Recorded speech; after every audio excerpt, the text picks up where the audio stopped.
이번에는 통신매체 이용 음란죄에 대한 고소장 작성 방법을 알아볼 텐데요. 이번 영상을 모두 시청하시면 사례를 통하여 어떠한 경우에 통매음죄가 성립하는지와 법원에서 통매음죄를 판단하는 기준은 무엇이며 고소장에서 필수적인 기재사항은 무엇인지 범죄 사실을 구체적으로 설명하는 방법과 사례에 맞추어 필요한 증거 자료는 무엇인지 확인하여 고소장을 작성할 수 있습니다. 그리고 샘플과 함께 영상을 시청하시면 내용들을 더욱 쉽게 이해할 수 있습니다.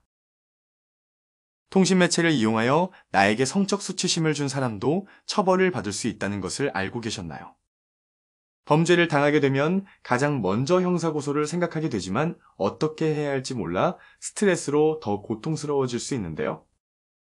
그래서 오늘은 통신매체 이용 음란죄에 대한 고소장을 작성하는 방법에 대하여 알아보겠습니다.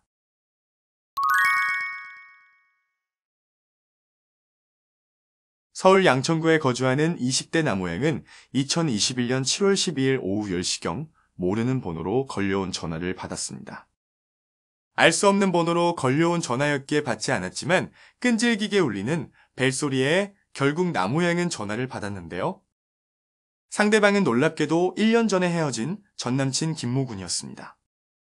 김모군은 술에 취한 목소리로 다시 만나고 싶다. 얼굴 보고 이야기하자. 만나달라고 애원하며 중얼거렸고 남모양은 이런 전화가 불쾌하니 앞으로 하지 말아달라고 이야기했습니다. 그러자 김모군은 갑자기 소리를 지르며 거친 말들을 쏟아냈고 너랑 자고 싶다. 내가 내 걸 만져주면 좋겠다며 불쾌감이 느껴지는 성적인 말들을 내뱉었습니다. 놀란 마음의 남모양은 그대로 전화를 끊어버렸는데요. 그 다음날 10시경 김모군은 또다시 남모양에게 전화를 걸어 술에 취한 목소리로 자꾸 너가 생각난다. 한 번만 같이 자자라며 남모양에게 성적인 말을 내뱉었고 남모양이 그만하라고 하니 지금 당장 너네 집으로 찾아가겠다라고 하였습니다. 너무 놀란 남모양은 김모군의 번호를 수신 차단했습니다. 하지만 2021년 7월 20일 남모양은 모르는 번호로 문자를 받게 되었는데요. 문자에는 김모군의 나체 사진, 성기 사진, 자위 동영상 등이 담겨 있었습니다. 김모군의 문자를 받고 불쾌감과 수치심, 그리고 김모군이 앞으로 어떤 일을 벌일지 모른다는 두려움을 느낀 남모양은 김모군을 통신매체 이용 음란죄로 고소하려고 합니다.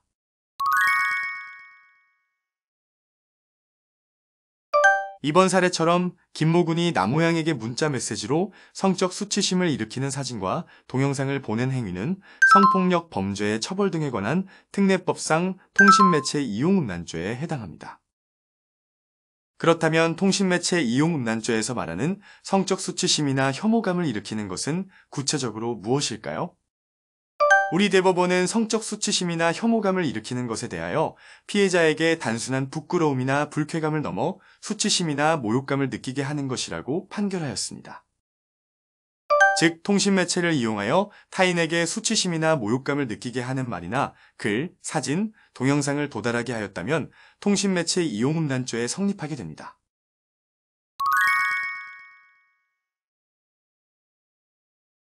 그럼 위 사례에 맞춰 고소장 작성 방법에 대해서 살펴보겠습니다.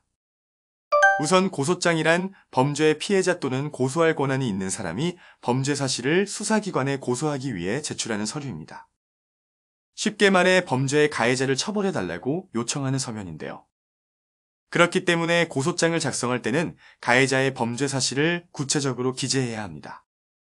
먼저 고소장을 작성하기 위해서는 아래와 같은 순서로 목차를 설정합니다. 고소인이란 고소를 하는 사람으로 고소인의 신분을 확인할 수 있는 사항을 기재합니다. 피고소인이란 고소를 당하는 사람, 보통 범죄 가해자를 말하며 피고소인을 특정할 수 있는 사항을 기재합니다. 이번 사례에서 피고소인은 고소인과 과거 교제하였던 사이로 피고소인의 이름과 연락처만 알 수 있었는데요. 피고소인의 인적사항을 전부 알지 못한다면 우선 알지 못하는 사항은 불상으로 기재하고 연락처 같은 특정한 정보로 피고소인을 특정할 수 있습니다. 그러나 특정한 정보조차 전혀 알지 못한다면 수사기관에 진술하는 과정에서 피고소인을 특정할 수 있는 방법을 찾아야 합니다. 고소 취지와 관계 법령은 피고소인을 어떠한 법령에 의하여 고소하는지, 그리고 이로써 피고 소인의 처벌을 구한다는 취지를 기재하는 항목입니다.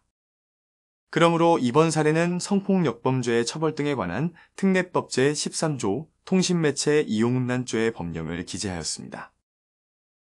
범죄 사실은 본격적으로 사건 발생 경위에 대해서 기재하는 항목입니다. 그리고 피고 소인의 범죄 행위를 설명하는 부분이므로 고소장에서 가장 중요한데요.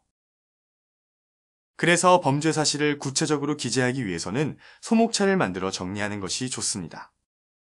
다음은 범죄 사실에서 반드시 들어가야 하는 내용의 소목차인데요. 작성한 소목차에 따라 범죄 사실을 어떻게 작성하는지 확인해 보겠습니다.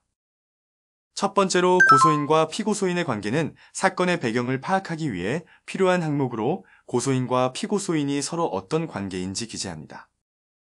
이번 사례에서 고소인과 피고소인은 과거에 교제하였던 관계로 1년 전 6개월가량 교제한 후 헤어진 사이임을 기재하였습니다.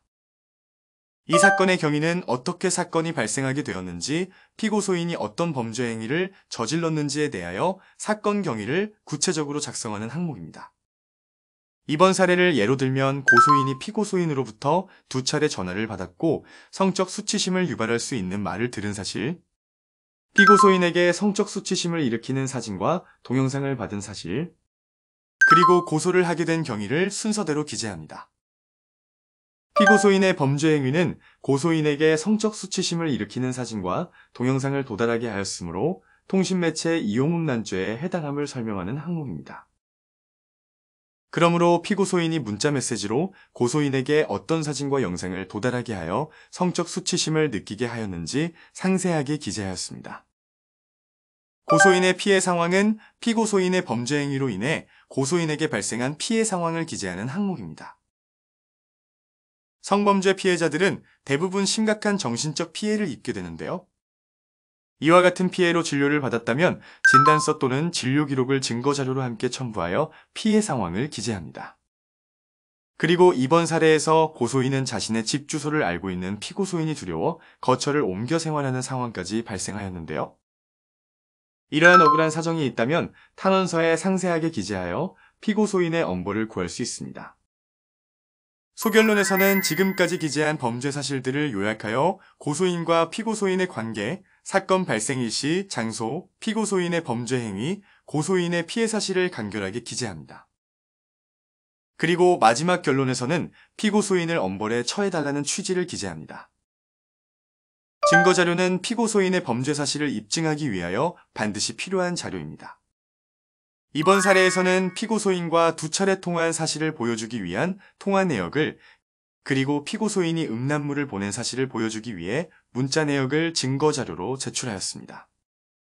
증거자료는 각자 상황에 맞게 자료를 수집하고 제출하는데요. 통신매체 이용음란죄는 피고소인이 보낸 사진이나 동영상과 같은 자료를 제출한다면 피고소인의 범죄 행위를 가장 잘 입증할 수 있습니다. 고소장을 다 작성하였다면 고소장을 관할경찰서에 제출해야 하는데요. 이 사건의 경우 피고소인 주소지소재의 관할경찰서에 접수하면 됩니다.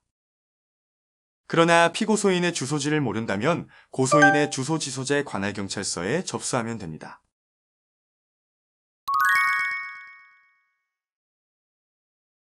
이번 영상에서는 통신매체 이용음란죄에 대한 고소장 작성 방법을 알아보았는데요. 통신매체 이용음란죄 고소장을 작성할 때는 피고소인이 고소인에게 성적 수치심을 일으키는 말이나 글, 사진, 동영상을 도달하게 한 행위를 상세하게 기재하는 것이 핵심입니다. 그럼 여러분들도 용기를 내어 한번 작성해보세요.